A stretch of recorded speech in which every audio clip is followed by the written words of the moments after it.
তোমাদের এখন কিন্তু বর্তমানে আয়ুষ্মান ভারত কার্ডের জন্য আবেদন কিন্তু শুরু হয়ে গেছে, ফর্ম ফিল আপ শুরু হয়ে গেছে।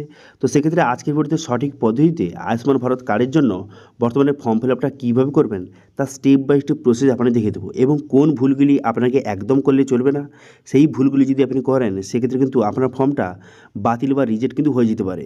সেই জন্য সঠিক পদ্ধতির মাধ্যমে সম্পূর্ণ ফর্ম ফিল আপের প্রসেসটা আপনাদের স্টেপ বাই স্টেপ দেখিয়ে দেবো, এবং সঙ্গে ফর্ম ফিল আপের পর এই ফর্মের সঙ্গে কোন কোন ডকুমেন্টস অ্যাটাচ করতে হবে, অ্যাটাচ করে আপনি কোথায় জমা করতে হবে, কতদিনের মধ্যে আপনি আয়ুষ্মান ভারত কার্ডটা আপনি পেয়ে যাবেন, কীভাবে পাবেন, সমস্ত কিছু এই ভিডিওতে আপনাদের স্টেপ বাই স্টেপ দেখিয়ে দেবো। সেই জন্য ভিডিওটা প্রথম থেকে শেষ পর্যন্ত অবশ্যই দেখবেন মনোযোগ সহকারে, এবং আমাদের চ্যানেলে প্রথমবার ভিজিট করে থাকলে আমাদের চ্যানেলটিকে সাবস্ক্রাইব করে রাখুন এবং পাশে থাকা বেল আইকনটিকে অবশ্যই প্রেস করে রাখুন। তো চলুন আজকে ভিডিওটা শুরু করা যাক। তো বর্তমানে কিন্তু আয়ুষ্মান ভারত কার্ড আবেদন করার জন্য এই যে ফর্মটা আশা কর্মী কিন্তু সবার বাড়িতে বাড়িতে দিয়ে যাচ্ছে। এবার এই ফর্মটা কীভাবে ফিল আপ করবেন আপনারা স্টেপ বাই স্টেপ দেখতে থাকুন। সঠিক পদ্ধতিতে ফিল আপ যদি না করেন সেক্ষেত্রে কিন্তু আপনার ফর্মটা বাতিল বা রিজেক্ট কিন্তু হয়ে যেতে পারে। সেক্ষেত্রে আপনি আয়ুষ্মান ভারত কার্ড আপনি নাও পেতে পারেন। সেজন্য ভালো করে দেখে নিন। দেখতে পাচ্ছেন লেখা রয়েছে আয়ুষ্মান ভারত প্রধানমন্ত্রী জন আরোগ্য যোজনা। এখানে আবেদনকারী যাচাই করা ফর্ম, এখানে প্রথম তারিখটা লিখবেন, যেই তারিখে ফর্মটা জমা করবেন সেই তারিখটা এখানে লিখবেন, ঠিক আছে। তারপর আপনি কী করবেন, এখানে আবেদনকারী তথ্য, এখানে আধার নাম্বার দেওয়া রয়েছে, আবেদনকারীর নাম, রেশন কার্ডের নাম্বার কিন্তু অটোমেটিক ফিল আপ রয়েছে। এবার কোন কোন ডিটেলস ফিল আপ করবেন সেটা আপনাদের জানিয়ে দিচ্ছি, এবং রেশন কার্ডের ক্যাটাগরিও এখানে ঠিক চিহ্ন রয়েছে। আচ্ছা, তবে বলে কি এই যে ফর্মটা এটা আছে যে PWH, SPWH এবং AAY যাদের কার্ড রয়েছে তাদের কিন্তু এই ফর্মটা প্রোভাইড করা হচ্ছে, আশাকর্মী বাড়িতে বাড়িতে দিয়ে যাচ্ছে। কিন্তু যদি আপনার RKBC 1, 2 রেশন কার্ড যদি হয়ে থাকে সেক্ষেত্রে কিন্তু যে আরও অন্য একটি ফর্ম রয়েছে সেই ফর্মটা ফিল আপ করে আপনাকে ক্যাম্পে কিন্তু জমা করতে হচ্ছিল। আবার তখন যদি আপনি জমা না করেন, এখন আপনি ফর্মটা ফিল আপ করেও আপনি বর্তমানে BDO অফিস অথবা পঞ্চায়েত অফিসে কিন্তু জমা করতে পারেন, ঠিক আছে। এবার সেই ফর্মটা নিয়ে যদি ভিডিও চান অবশ্যই কিন্তু কমেন্ট করে জানাতে পারেন, আপনাদের দেখিয়ে দেবো। কিন্তু যাদের PWH, SPWH এবং AAY কার্ড যাদের রয়েছে তাদের কিন্তু এই যে ফর্মটা বর্তমানে তো আশাকর্মী সবার বাড়িতে বাড়িতে দিয়ে যাচ্ছে। এই ফর্মটাতে কিছু ডিটেলস কিন্তু অলরেডি ফিল আপ রয়েছে এবং কিছু ডিটেলস আপনাকে বসাতে হবে। কোন কোন ডিটেলস বসাবেন আপনাদের দেখিয়ে দিচ্ছি। দেখতে পাচ্ছেন এখানে বলা আছে আধার সংযুক্ত মোবাইল নম্বর, ঠিক আছে। এবার এখানে আবেদনকারী যে নাম লেখা রয়েছে, এবার তার আধার কার্ডের সঙ্গে যেই মোবাইল নাম্বার লিঙ্ক রয়েছে সেই মোবাইল নাম্বারটা এখানে বসিয়ে দেবেন, ঠিক আছে। প্রতিজন সদস্যের কিন্তু 1 টাকার ফর্ম রয়েছে।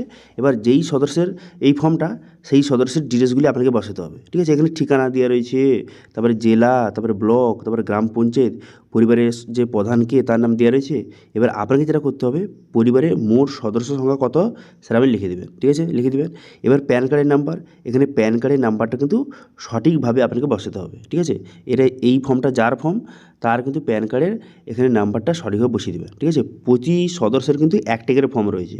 এবার যার ফর্মটা ফিল আপ করছেন তার ডিটেলসগুলি সঠিকভাবে কিন্তু আপনাকে বসাতে হবে। তারপরে কী করবেন, এখানে এপিক কার্ডের নাম্বার, এখানে ভোটার কার্ডের নাম্বারটা আপনাকে বসাতে হবে। তারপরে কী করবেন, এখানে এসি নম্বর অর্থাৎ অ্যাসেম্বলি অর্থাৎ বিধানসভা ক্ষেত্রের যে নাম্বারটা আপনাকে বসাতে হবে। তারপরে পার্ট নম্বর এবং যে সিরিয়াল নম্বর, ক্রমিক নম্বর সেটা কিন্তু আপনাকে বসাতে হবে, ঠিক আছে।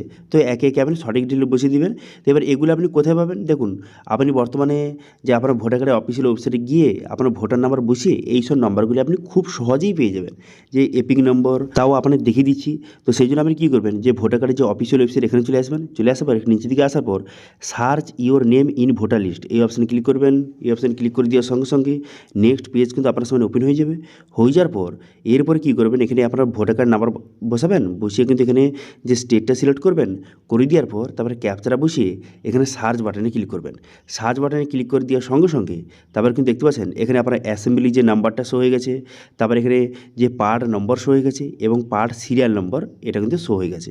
এবার একে একে সেই সব ডিটেলস কিন্তু একেই বসিয়ে নেবেন, ঠিক আছে। এখানে সঠিকভাবে বসিয়ে নেবেন যে বর্তমানে আপনার এপিক নম্বর এবং আপনার এসি নম্বর অর্থাৎ বিধানসভা ক্ষেত্রের নম্বর এবং পার্ট নম্বর এবং ক্রমিক নম্বর বা সিরিয়াল নম্বর যাকে বলে সেটা বসিয়ে নেবেন। তারপরে বলা হয়েছে যে স্বাস্থ্যসাথী কার্ডের নম্বর, এবার যদি আপনার পরিবারের স্বাস্থ্যসাথী কার্ড থেকে থাকে সেটা আপনি নাম্বারটা বসিয়ে দেবেন সঠিকভাবে। বসিয়ে দেওয়ার পর ব্যাস আর আপনাকে কোনো কিছু করতে হবে না। তো এইভাবে যতজনের ফর্ম দিয়েছে সবার কিন্তু ডিটেলস একে একে এইভাবে কিন্তু ফিল আপ কিন্তু করে নেবেন, ঠিক আছে। ফিল আপ হয়ে যাবে। এখানে তার তারিখ, তার কিন্তু আধার কার্ডের সঙ্গে যেই মোবাইল নাম্বার লিঙ্ক রয়েছে সেইটা, এবং কিন্তু আর পরিবারের কতজন সদস্য, তার প্যান কার্ডের নাম্বার এবং তার ভোটার কার্ডের নাম্বার এবং স্বাস্থ্যসাথী কার্ডের নম্বর, এই কয়েকটি ডিটেলস কিন্তু বসাতে হবে। তো এইভাবে আপনার পরিবারের যতজন সদস্য রয়েছে ততজনের কিন্তু একটা একটা ফর্ম কিন্তু এইভাবেই দিয়ে গেছে। এবার কিছু ডিটেলস ফিল আপ অলরেডি রয়েছে, যেগুলো ফিল আপ নেই সেগুলো এইভাবে আপনি ফিল আপটা করে নেবেন। করে নেওয়ার পর তারপর দেখবেন যে বর্তমানে এই যে ফর্মটা দিয়ে গেছে সবার শেষে একটি ফর্ম রয়েছে, সিগনেচার করা একটি ফর্ম রয়েছে। এবার সেই ফর্মটা আপনি কী করবেন, সেটা কিন্তু একটা দিয়ে গেছে, সেক্ষেত্রে আপনি কী করবেন, আপনার পরিবারে যতজন সদস্য ততগুলি আপনি সেই জেরক্স করবেন, ঠিক আছে? ততগুলি জেরক্স করে এই যে ফর্মটা দেখতে পাচ্ছেন এই ফর্মটা কিন্তু আপনাকে জেরক্স করতে হবে, ততগুলি জেরক্স করতে হবে, করে কিন্তু সবার আলাদা আলাদা সিগনেচার করতে হবে না, সেই জন্য কিন্তু ততগুলি জেরক্স করবেন, করে আপনাকে ফিল আপ করতে হবে। এখানে কী বলা হয়েছে, এখানে বলা হয়েছে যে এগুলো কিন্তু ঠিক চিহ্ন মারতে হবে, কিন্তু যে পরিবারের বার্ষিক আয় 8 লক্ষ টাকার কি বেশি, হ্যাঁ কি না ঠিক চিহ্ন মারবেন। তারপরে বর্তমানে আপনার পরিবারে কেউ কি কোনো সদস্য যে আয়কর বা ইনকাম ট্যাক্স দেয়, যদি দিয়ে থেকে ইয়েস করবেন, অন্যথা নো করবেন। তারপর বলা হয়েছে 2026 সালের নির্বাচনে ASDD তালিকায় কি নাম পাওয়া গেছে, এখানে ইয়েস না নো এখানে ঠিক চিহ্ন মারবেন। তারপর এসআর ট্রাইব্যুনালে কি কেউ আবেদন করেছে, এখানে ইয়েস বা নো এখান থেকে ঠিক চিহ্ন মারবেন। তারপরে সিএতে কেউ আবেদন করেছে কি, যদি করে থাকে হ্যাঁ করবেন, অন্যথায় আপনি নোতে ঠিক চিহ্ন দিবেন। তারপরে অন্নপূর্ণা যোজনার উপভোক্তা থেকে কারোর নাম বাদ গেছে, এখানে ইয়েস নো ঠিক চিহ্ন মারবেন। তারপরে কেউ কি বর্তমানে যে কোনো ব্যক্তি আপনার পরিবারে কেউ কি জীবিত নয় অথবা অন্য জায়গায় ট্রান্সফার হয়ে গেছে, এখানে ইয়েস নো ঠিক চিহ্ন মারবেন। তারপরে এখানে ঠিক চিহ্ন মেরে তারপরে এই সিগনেচার কিন্তু করতে হবে।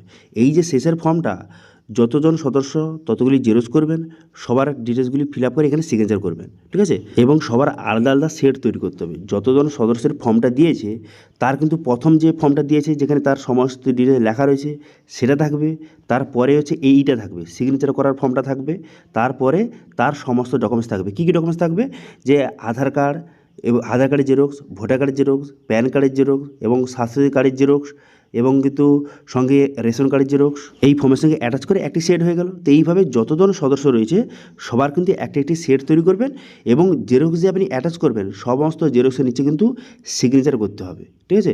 সিগনেচার করে পরিবারের যতজন সদস্য সবার কিন্তু আলাদা আলাদা সেট তৈরি হয়ে গেল। ব্যাস, এবার কিন্তু এটাকে আপনাকে জমা করতে হবে। কোথায় জমা করবেন, যে আশাকর্মী দিয়ে গিয়েছিল তার কাছেই কিন্তু জমা করতে হবে, ঠিক আছে? বোঝা গেল? জমা করার পর তারপরে ভেরিফিকেশন হয়ে যাওয়ার পর তারপর কিন্তু আপনাকে যে আয়ুষ্মান ভারত কার্ড কিন্তু প্রোভাইড করে দেবে। এবার কার্ডটা আপনি কীভাবে পাবেন এবং কতদিন সময় লাগবে, দেখুন কার্ডটা কিন্তু হয় এই যে আশাকর্মী এরা দিতে পারে, অথবা পঞ্চায়েত অফিস অথবা বিডিও অফিসের মাধ্যমে কিন্তু আপনাকে প্রোভাইড করে দেওয়া হতে পারে, অথবা আপনি চাইলে অনলাইন থেকেও আপনি কার্ডটি ডাউনলোড করতে পারবেন। কতদিন সময় লাগবে এই কার্ডটি অ্যাপ্রুভ হতে, তো মোটামুটি ধরে রাখতে পারেন এই সব ভেরিফিকেশন হয়ে কমপ্লিট হয়ে যাওয়ার পর এটা মোটামুটি ধরে রাখতে পারেন 1 থেকে 1.5 মাসের কিন্তু কাজ রয়েছে। 1 থেকে 1.5 মাসের মধ্যে সমস্ত ভেরিফিকেশন কমপ্লিট হয়ে যাওয়ার পর তারপরে কিন্তু কার্ড আপনি পেতে পারেন, ঠিক আছে? বোঝা গেল? তো এইভাবে যাদের কিন্তু PWH SPWH এবং AY কার্ড রয়েছে তারা এইভাবে এই ফর্মটা যে বর্তমানে দিয়ে যাচ্ছে এই ফর্মটা এইভাবে আপনি আবেদন কিন্তু করতে পারেন, ঠিক আছে? তো এই ছিল আজকে আপডেট। ভিডিও ভালো হয়ে থাকলে ভিডিওকে লাইক করবেন এবং ভিডিও কিন্তু বন্ধুর সঙ্গে শেয়ার করে দেবেন, এবং আমাদের চ্যানেলে প্রথমবার ভিজিট করে থাকলে আমাদের চ্যানেলটিকে সাবস্ক্রাইব করে রাখুন এবং পাশে থাকা বেল আইকনটিকে অবশ্যই প্রেস করে রাখুন। আজকে ভিডিওটা এই পর্যন্তই, দেখা আছে নেক্সট ভিডিওতে। Thank you.